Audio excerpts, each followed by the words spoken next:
Hey y'all, welcome back to the B Channel podcast where my objective is to bless, edify, and encourage others to live their best lives. Today's episode is entitled Journey to Forgiveness, and my guest is Nanci Lamborn. Please introduce yourself to the audience. Hi, thanks for having me. It's such an honor. My name is Nancy, and I live in Georgia. And currently, I'm in full time ministry. I'm an ordained minister of inner healing and deliverance. I'm also a licensed chaplain, and I've been doing this for about 7 years now. It's what I do now full time. Basically, it's just kind of a voluntary basis. And my story actually is what led me to this ministry that I'm in now. I was raised in a family where there was abuse going on behind closed doors. And the biggest part of my story is that my mom was aware of what was happening and didn't help me, couldn't help me, blamed me, chose to ignore it. There's a lot of people that have the story of someone in their family that was inappropriate, but we don't often talk about the moms who knew or should have known and stood by and didn't lift a finger to protect or stop it. Um, and so that really, as a 6 year old, asking for help and being told that I'm the one that had to deal with it, it really started a journey of not liking my mom. My mom was difficult. She was impatient, harsh, critical, very hard to please, unhappy all the time, unless she was completely alone, and just very discontent. And mind you, we're a faith filled family, going to church every Sunday, Wednesday night, Thursday night. We're in church all the time. But it Mm. didn't translate into a house of peace. It was a house of anger, it was a house of secrets, a house of chaos. And so it really just kind of began to lay this foundation of really not liking my mom at all. And, fast forward as I grow up, the family members responsible either pass away or we move or what have you. And the abuse that I was undergoing stops. But my mom is still the angry, hard to please, harsh, unloving person. And so this dynamic, like she didn't like me a lot. I didn't like her a lot. There was no intimacy, no closeness. There was not this all sweet, mother daughter bond. We did things together, but it was never that real sweet closeness. So fast forward through a life of really bad choices and domestic violence and other things. Um, the Lord orchestrated a mentor for me to walk me through what I now know is called inner healing. Never heard of it, thought it was bizarre. But after spending some time with me, this mentor had begun to peg the source of my anger in life. I was angry at everything, everyone, all the time, offended just constantly. If I was awake, I was offended. And Mm. I never would have connected that offense to this hatred of my mom and this bitterness and resentment I had towards her. Um, but the Lord connected it, obviously. And so my mentor sat with me and we did what's known as the empty chair exercise. I'm not sure if you've heard of that, but the concept is you imagine that the person you're angry with or who has offended you or harmed you is sitting right in front of you, and you speak as if they're right in front of you after you've named, we had a list of every offense. She forgot me here and it made me feel this way, and she blamed me for this and it made me feel that way, and she judged me, all the page after page after page of a lifetime of things. But then you speak it out in forgiveness. It's this gentle process towards forgiveness, and you're forgiving. Mom, I choose to forgive you for forgetting me at band camp, and I forgive you for how embarrassing that was for me. Mom, I forgive you for blaming me for what Uncle Jack did when I was 6. And I forgive for you for the shame that put on my life. Mom, I forgive you that you were angry all the time and then I could never please you. So you're saying these things that are true and you're naming your emotions, and it's really powerful. Um, is very, emotional. A lot of crying needed to happen right as I'm getting all of this stuff out that had been buried for decades. And so that took about 2.5 hours the first time with this mentor of mine. But what was supernatural is that 2 days later, I went over to my mom's house to visit. I went over every week or two, just kind of an obligatory show up, get mad, and leave process. But when I walked in the door and saw her, like everything had changed for me. There was this sudden shift of, oh my goodness, like I'm not angry, I'm not bitter, there's no tension, I'm not irritated. I could just be there and be pleasant. And as I've written a book about it, in the book I wrote that her capacity to hurt me had actually vanished by my choosing to lay it down, to forgive it, to renounce the resentment, to break agreement with this lifestyle of resentment towards her. Um, it was a radical shift in my life. I wasn't expecting that at all. Uh, and I went back to my mentor later that night and I said, I don't know what that was, but I want all of it. Whatever this is, I want Mhm. all this. And so that really began a deep and immense, intense journey into studying everything I could get my hands on, certifications, programs, tools, ministries. I mean, I got it all. Um, and then just not much longer after that, I actually began to pursue ordination through this ministry. And then God called me out of corporate work, and I've been doing it for 7 years. So, what one of the most beautiful parts of the story is that about 2 years ago, I actually became my mom's caregiver. COVID had destroyed her body, and she couldn't even lift a pencil. And she'd been sent to a nursing home, and she got hurt there. And I knew if I left her there, she wasn't going to survive. And it was an easy choice for me to say, well, I'll just bring her to my house. And, thinking about the whole, I was about 46 years old when I finally laid down all the decades of the past. Um, and so this was only 2 years ago, 2.5 years ago, uh, where I said, yeah, I'll become her caregiver. And so looking at, the 40 plus years of hatred and resentment and all that just yuck and a complete disregard for her and just no relationship other than annoyance, for me to go from that to a caregiver of an obese, disabled, alcoholic, um, heavily medicated, angry person. um, and it was many ways it was beautiful. It was hard. It was very hard. She was detoxing while she was also recovering. Um, but it was an easy choice because I could honor her in this way and do the hard work because I had dealt with the hard stuff. Um, and she came into my home around the 1st of October of 2021. And by Thanksgiving, she was well enough to go home. She didn't want to do physical therapy I made her do, but she did it. And I fed her healthy food and all that. And she actually was the healthiest she'd ever been. Then she did pass away very suddenly about 6 weeks later. So we had Mm. this very, very short but very sweet season where we just got along. And um, it was beautiful. So, you know, coming to her death, um, I knew sitting in the hospital with her that I had been given a gift. I was so grateful for the ability to be in this ugly, gross, unfair season with her, of her dying in front of me, but without bitterness, without resentment, without anger. It was nothing but honor, and I could remember the good things and I could talk about what was positive. And it wasn't like I was trying really hard, like I better say something nice. It's just was what was I was feeling naturally, and I was able to honor her and bless her as she passed away. And so that's actually the first chapter of the book I wrote about. It actually deals with that and just the shift, the radical shift from hating the air that she breathed to blessing her before she passed away. And so it's just been a really beautiful journey. It's been an interesting journey. With the story of grief, it's hard to learn to grieve someone that you hated most of your life and who didn't like you. It's just been interesting and odd, and it's been a journey, but um, it's been a beautiful one.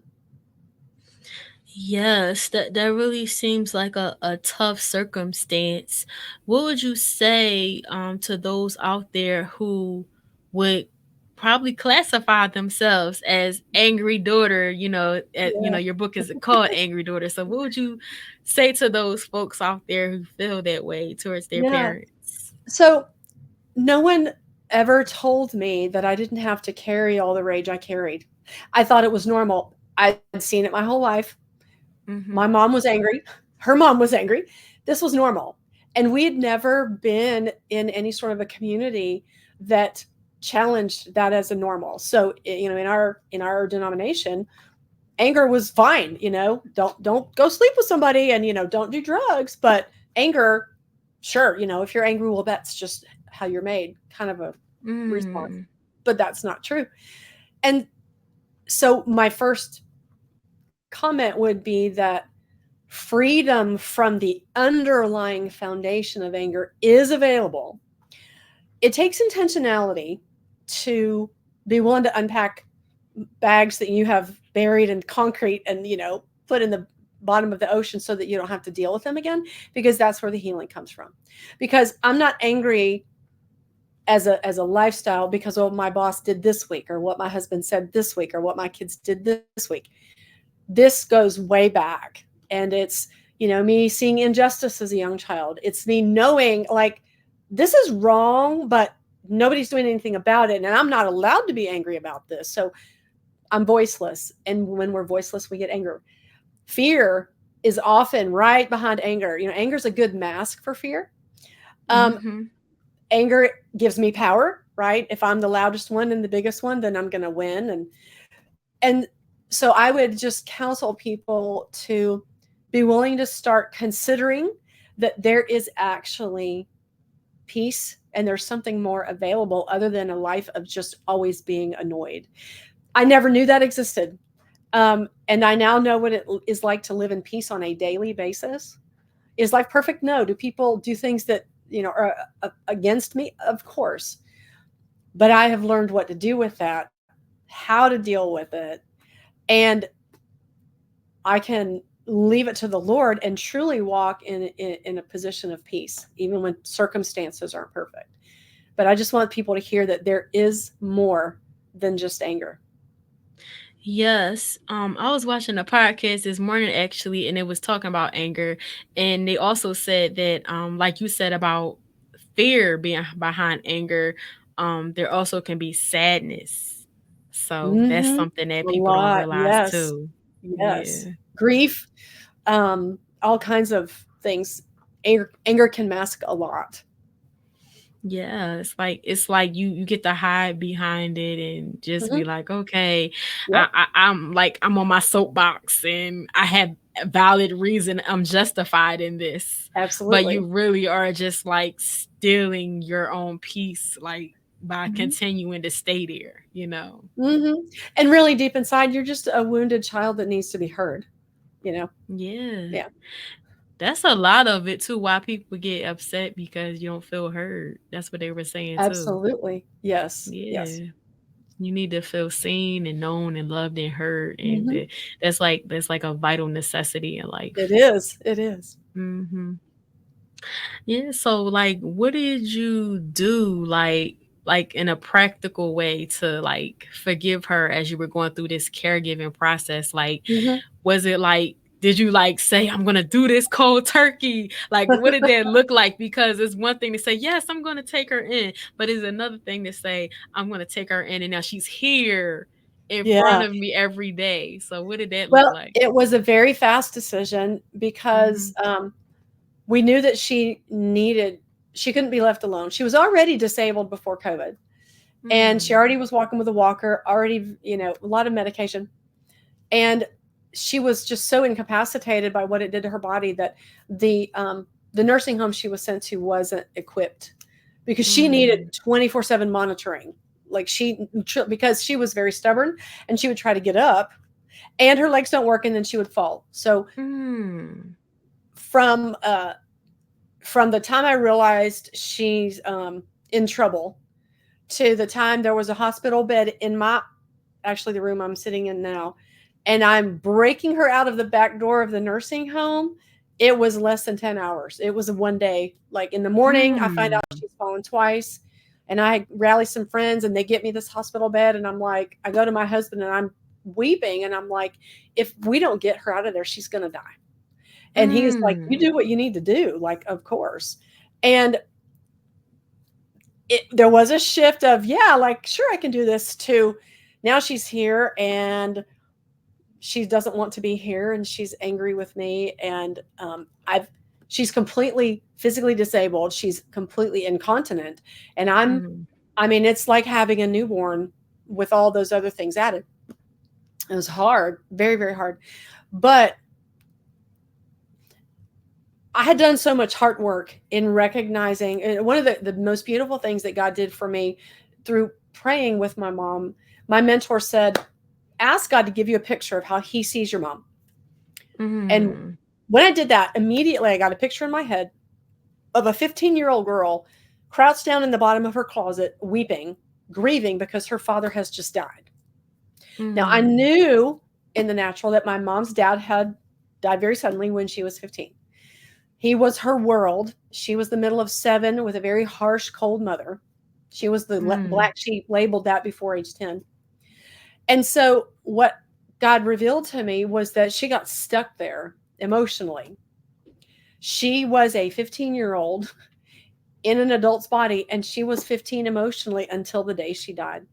Mhm. And recognizing that, it shifted a lot for me. First of all, when you think about the behavior of a 15-year-old, uh, everything fits. They're dramatic, they're moody, they're petty, they're irritated all the time. Nothing makes them happy. They want to be left alone.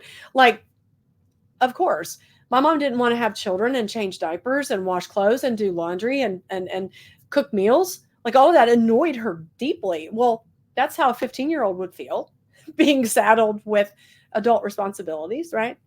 And so when I Mhm. began to recognize that she was simply a 15-year-old in an adult's body, it changed how I interacted with her, what I expected from her, how I spoke to her, how I dealt with her. It gave me compassion and pity where none had ever been before. Um, that was surprising. I never expected to have real compassion and pity for her because she knew better and she should have done blah, blah, blah. And shoulda, woulda, coulda is Satan's playground. Okay. She was broken and she was stuck, Mhm. and it is what it is. And so I can learn to move forward knowing what I have here and not expect other mature, responsible, emotionally aware behavior. And so knowing that going into it, um, actually, it made it just, I won't call it easy, but it made it more, I guess, tolerable to Mhm. deal with her mood swings and whatnot, and to just respond with love and patience and compassion without getting mad and yelling at her and all these other things. Um, it was physically taxing on me for sure. Very, I mean, she weighed twice what I do, and so I mean, I had to get her under my arms and carry her to places, and it was very hard. But I also saw her changing as well. I saw her softening. The anger that she came in with, like, it started to calm down. She began to make nice little thank yous and appreciative comments, and things like that. So I noticed her beginning to warm up as well. And then she started to feel better because she had been an addict up until this point. We discovered this shockingly, finding alcohol bottles everywhere. And we, wait, what is this? Oh my gosh, makes sense now. She's an alcoholic. And so as she was starting to get sober, she started to get nicer. I mean, surprising, Mhm. right? So it was just a really beautiful transition. And that last 3 months, she was the healthiest she'd ever been that I'd ever seen her, emotionally, physically, all these Mhm. things. Yeah, it was great. That's beautiful, really, because those nursing homes are not really the best place for people because we had a similar experience with my dad, and he had fell a couple of times, and my mom was like, "Nope, we Yep. gotta take you out of here." And Yeah. it's like they really don't check on people enough and stuff like that. Yeah, they're So overworked, they're understaffed, they're underpaid, they're underappreciated. I mean, I understand, but they mhm. didn't know her, and Right. they don't, because they're so busy, they don't get the time to know a patient who's coming in, and the stubborn ones who get up and then they fall, and you know, Right. They Yeah, can't give you the give her the yep, concern that you can give her one on one. exactly, And yeah, exactly. so that was rough though to have to go through all that. But I know where you're coming from because we had to deal with that with my father as well, Yeah. in this caregiving journey. So yeah, that was really commendable that you took all that on because a lot of people would be like, no, and you turned it You know what around. she did to me? I would never care for her. Yeah. And see, 10 years prior to this, had you told me I was going to become her caregiver, oh, I Mhm. probably would have given you a very ugly piece of my mind and smacked you and just so it's just when I look back at it now, it's just it's a beautiful transformation. It was an honor. I consider it an honor now to have been able to do that. Yes, because at the end of the day, it's almost like it was kind of like a season of redemption because everything that Yeah. she didn't get to do, you got to do for her. Yep, absolutely. Yes. That's a really good point that it's the things I needed from her: compassion, pity, being seen, being heard, validation. Like, yeah, I was able to do that for her, what she couldn't do for me. So, yeah, it's a very, very powerful point. Yeah, that's just beautiful because a lot of people might be out there and they have parents and they're like, I don't know, I can't even say hi, let alone change them and take care Yep. of them. So Yeah. that's just powerful. And like, can you talk about the grief process and how the experience varies? Yeah. So, first of all, our family didn't grieve well as a family. If Mm-hmm. you were seen weeping at a funeral, you were being hysterical and something was wrong with you. There was a lot of judgment Mm. around healthy tears and emotion. And my mother didn't even weep at her own mother's funeral, Mm. maybe because she hadn't forgiven her. I don't know. But um, tears at funerals and sad events just weren't normal in my extended family, not just my nuclear family, but my whole extended Mm. family.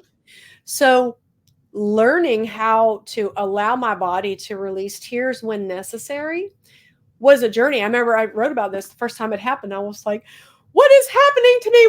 Why are these why am I leaking? I don't understand." And you know, I'd seen someone that reminded me of my mom, and I'd never once in my life ever missed my mom ever, never. And I missed her when I saw this lady. And when I Mm. realized that, these tears, and I was like, "What is this?" And so it's been interesting to allow myself to, when I sense something tender coming. She was a what's the word? She was a concert pianist, and so we grew up hearing her practicing some of the most unbelievable piano songs just all day. I mean, it was in our house all the time. And so Mm. when I'm in shopping at, Kohl's or different stores and they play music, and every once in a while a classical piece of piano music will come, and I'm like, I can close my eyes and see my mom sitting playing that very same piece, and I can miss it and feel good about it in a nostalgic way, not like, oh, I miss her and life is terrible. It was more Right. like, oh, this is really sweet and this reminds me of my home. Um, but we've had other grief journeys in our family. I'm actually an identical twin. I was, What? yeah, and so we had the same journey happening. Um, the difference in our relationships with mom, and both of them were strained. They were just strained in different ways. But later in life, I've actually was the one that was physically closer to where mom lived, so I was with her more. And Mhm. so I've been further on the journey of processing all of this than my sister has. But 6 months before our mom died, my sister lost an adult daughter to COVID. And so, Mm. like, we're learning this whole weird thing about grief. It's just, Together. yeah, we're learning it together. We also are recognizing that everyone's journey is completely different. A lot of people who've not had like to go through really hard grief or close grief, they'll judge you like, well, it's been X number of years. Why aren't you over it yet? Or, you know, judging you for wanting to look at old photos and cry. Or there's a lot of harm that's done by maybe well meaning people who simply Mhm. don't get that your journey is your journey. Um, Right. and so the concept of grieving, um, a mentor told my sister, she said, your grief will find you because it had taken her a while to come out of the shock and the disbelief of losing an adult child. And so you don't cry yet because you're still like, did that really happen? And you're angry and all that. Mhm. But then when the well opens, it will open eventually, and it will find you. It may find you in a very awkward place, in the middle of a work Mhm. meeting, or in the middle Mhm. of a Sunday school. Let's Who knows, right in the middle of the Wendy's, like it was for me in the middle of the restaurant. It'll find you. Your grief will find you. Right. Um, but what I want to tell people about grief is that if I'm stuck at stage one, there's Mhm. all the stages. There's the shock and the disbelief, and then the bargaining, and then the anger, and then you eventually move towards, I think, what they call acceptance, right? Mhm. It used to be taught that that stage was perfectly linear and everyone goes through one, two, three, four, five, and then you're out. Mm-mm. Not true. Like it's a roller coaster and you're back Up and and up down. and down, and you go back and forward, and um but some people who've had a tragic, serious loss of some kind, they'll find themselves stuck at stage one, where Mhm. they're still wailing and weeping as they did on the casket 5 years ago. Mhm. And I think that's an indication that someone's got needs some spiritual help, some Mhm. deliverance of the spirit of grief, that's for someone to lay their hands on me and to release me to move forward. Okay. But if someone sees progress, Mhm. you're fine. Your progress is your progress. And I'm seeing, oh, like, yeah, there was a year I didn't get out of bed, but no, I'm out of bed now and I'm like getting back to work. Okay. Like, you're Yeah. progressing. You're still angry about the loss. That's fine. But you can see back on your own journey that you're moving forward. You keep moving forward. And, for some people, Yes. they're going to need a grief community around them. For some people, it makes it 1,000 times worse. I'm actually part of a national ministry called Never Alone Widows, and it's for Mhm. young widows with young children. And we bring these widows together, and they share their stories. Um, we see just dramatic healing that comes from, oh, well, that happened to me too. That sounds just like my story. I thought I was the only one. And so, community sharing grief for many people, they think it sounds terrifying, but it actually can be massively healing. It can move us forward. It creates new connection and relationship. And you just know that you're not doing this alone. We were never meant to feel these types of things alone. Um, Right. so I would always encourage people to try some sort of grief community, whether it's adults who've lost adult children, whether it's mothers who've, they call it babies being born sleeping, where the baby was full term, but the baby did not survive at the birth, what have you. Mhm. Being in those communities can really help that healing journey for a lot of people. And if the first one you try doesn't fit perfectly, try something else. Right. That reminds me of this other conversation I had, and the lady said the same exact thing. People try to tell you that it's going to be a linear process of grief, Oh and that no, it's going to be it's like not. it's just going to happen in a straight line. No, it's going. Yep. You're going to go up and down and all And that's around. normal, and that's okay. Yeah. And then people would try to say mean, things and they mean well, but it's like, they're not letting the people have their own journey. And I Yeah. like what you said. It reminded me of that podcast again that the lady was talking about how emotions are an opportunity for us to connect with each other. That's what they Yes. offer. Love it. So Absolutely. yeah, instead of just shying away. Of course you're gonna need a Mhm. moment. Yeah. And then also the lady had said, I was talking to the lady and she said, in another conversation, she was saying that, maybe it's like you take it hour by hour, day by day, Yeah. week by week, month by month. Maybe I went an hour without having the tears, or maybe I That's went a day, okay. or maybe it was a week, but it's baby steps. That's right. And it's moving forward. And there a long time ago there was a book, and I didn't even read it. I didn't need to, but the title of the book was "All I Can Do Is All I Can Do, and All I Can Do Is Enough." I'm like, Right. that's profound. Yeah. If all I can do is an hour today, all I can do, but it's enough today. and that's okay. Yeah, that's what we have to realize too, because sometimes there's like a stigma, like you said, oh, it's been this many years and you should Yeah, be over that. yeah, Like, like you said, there's a distinction between are you still like crying profusely and just feeling yeah. sadness from time to time.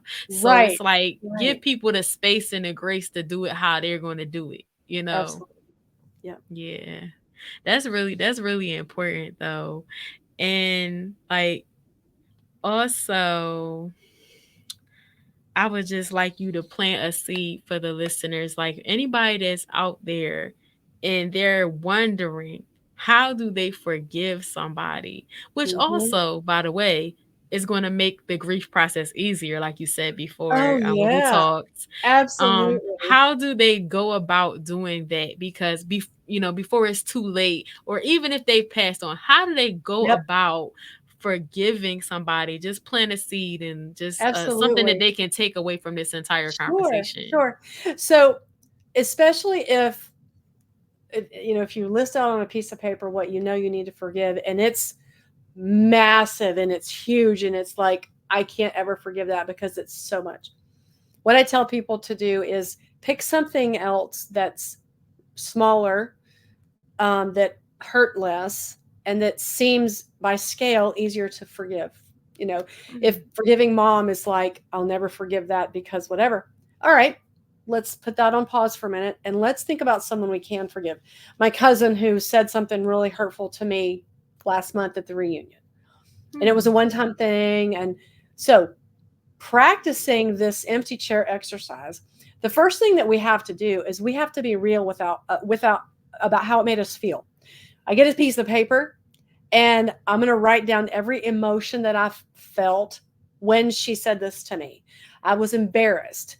I felt voiceless. I felt ridiculed. I felt powerless. I felt attacked. Whatever. And I'm going to name, like, she said verbatim, and I'm going to write down every word that my cousin said to me. You only think about yourself, whatever it was that she said that hurt me.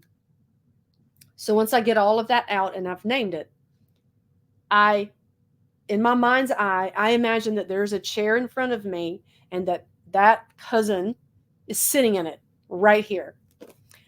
And if I have to close my eyes to picture that, that's fine. But then I take my piece of paper that I have written and I speak to my cousin as if she's really there in person in the flesh. Mary Jo, I forgive you for saying to me in front of the whole family, you only think about yourself and whatever else she said. I forgive you for how embarrassing that made me feel. I didn't deserve that from you. It was wrong what you said to me. Mary Jo, I forgive you for the shame that you put on me doing this in front of everyone. That was inappropriate. We could have had a conversation in private. Like, I'm going to have a real conversation with someone who's imaginary in the chair so that I can get my side out. For some people, if it's hard to say the words, I forgive you, sometimes adding the words, I choose to forgive you, mm, helps, because forgiveness is a choice. It's not a feeling, it has nothing to do with, I'm ready to feel like forgiving now. We never are. I am choosing to forgive, and I name everything else that she made me feel.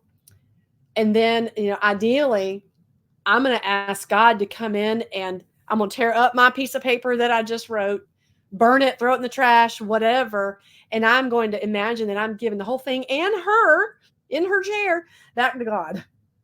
mm. I And love I'm that. releasing all of it, right? Depending on how far someone is in their faith journey, they can even, like, okay, God, now that I've given all this to you, what do you have for me? Because I need something. And whether he just Right. makes you feel peace, he opens up the Bible to you, scripture, whatever.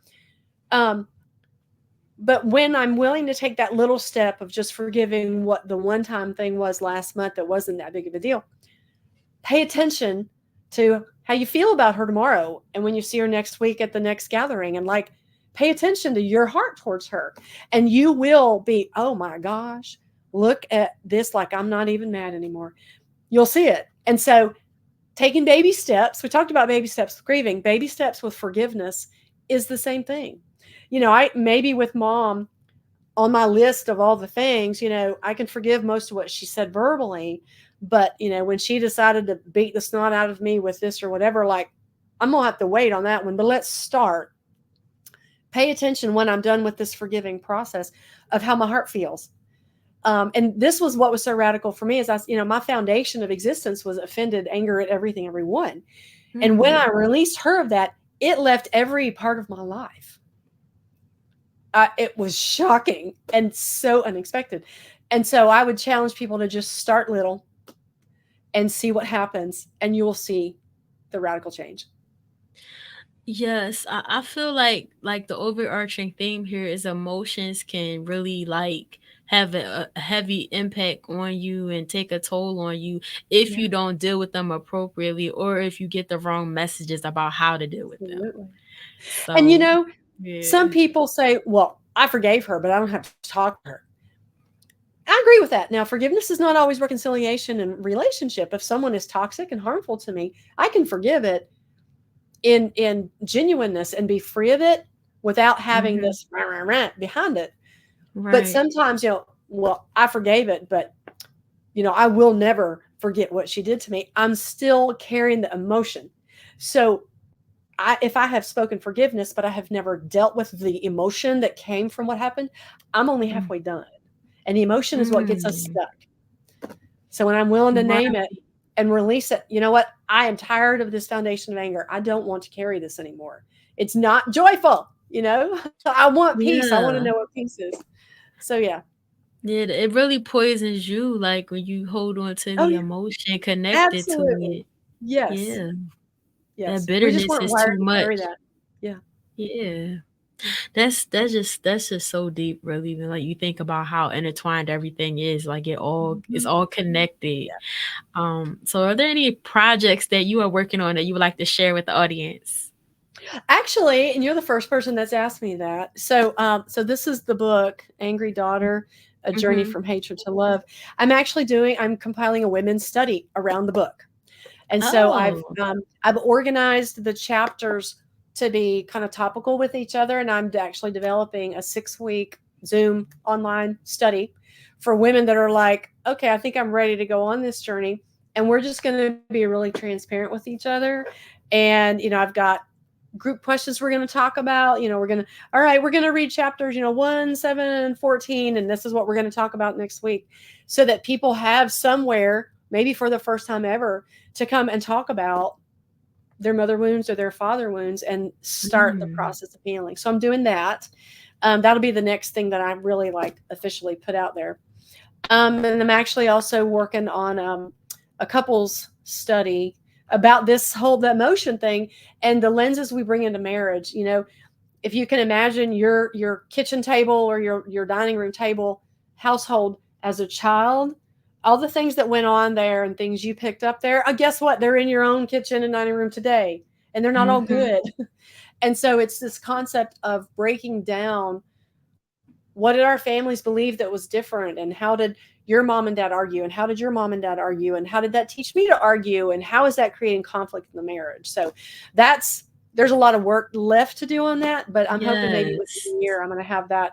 It's called Lenses of Love is the name of it. It'll be a study, like a couple study, I um, love to deal that. with their stuff, because like you know our marriages were meant to be one of harmony and unity and peace, and not arguing over finances for the 100th time. So Yeah. there, and I've seen it healed in people, and I've seen freedom from it. I have walked in personal freedom from this kind of stuff. And so I just like I want the world to know that they can actually have a marriage that's in unity. That's beautiful though, because you know how many people go into marriage and they don't have those types of conversations and or Oh, oh, maybe yeah. it's the first time that they're in a therapist's office on the couch and then they finally had those types of Yep. conversations. And Yeah. people really just need to like have those types of conversations, ask the questions, not like in a way where you're just it's a barrage or you're ambushing, but every now and then, Yeah. hey, so what Yeah. was it like for you when you were growing up? Yes. Like what kind of experiences did you have? What things did you witness, in your Yes. household? Like and it's like when you really think about that, all of that stuff, it might, like you said, it might be in the ocean under the concrete, but Yeah, it's going to it's come got up to come out. somewhere. Yes, yes, it is going to come out, and so I'm excited for people to go like, oh, you mean we don't really have to fight over how the dishwasher gets loaded? You know, like no, you don't. When you understand each other and you recognize where each other is coming from, like it can change a whole marriage. So I'm excited about that. Yeah, that's beautiful. So, remind us all, how can we connect with you? Yes. So pretty much everything is Lamborn Author. My website is lambornauthor.ink, like ink from a pen, not INC incorporated, the ink from a pen. So lambornauthor.ink. Instagram is Lamborn Author. Facebook is Lamborn Author. And then LinkedIn is Nanci Lamborn. So you'll find me in one of those places. You said Nanci Lamborn Yeah, dot with an ink. I, Nanci Lamborn dot I or Lamborn Author dot ink is the name of my website where you can go read more about the book. And um, I have media kits there. And if someone wants to use a book club, use this for a book club. I have a book club kit. It's fun because I made a playlist for if there's a book club that wants to do this book together. There's a music playlist of music that's mentioned in the book, music from the eras that are listed in the book. That was really fun. So lambornauthor.ink is the name of the website. All right. Let's see. To purchase the book, visit Yes, lambornauthor.ink, beautiful. You y'all. got it. You got it. Yes, and just to reiterate, Instagram, Facebook, Twitter, or LinkedIn, you can find her either Lamborn Author or Nanci Lamborn at any of those Yep. places. All Very of the good. tea on Nanci will be in the description box below, so don't you worry if you are not watching and you're just listening to this podcast. Thank you so much for joining me today, Thank Nanci. you. I've loved the questions. It's been so good. Such an honor to chat with you.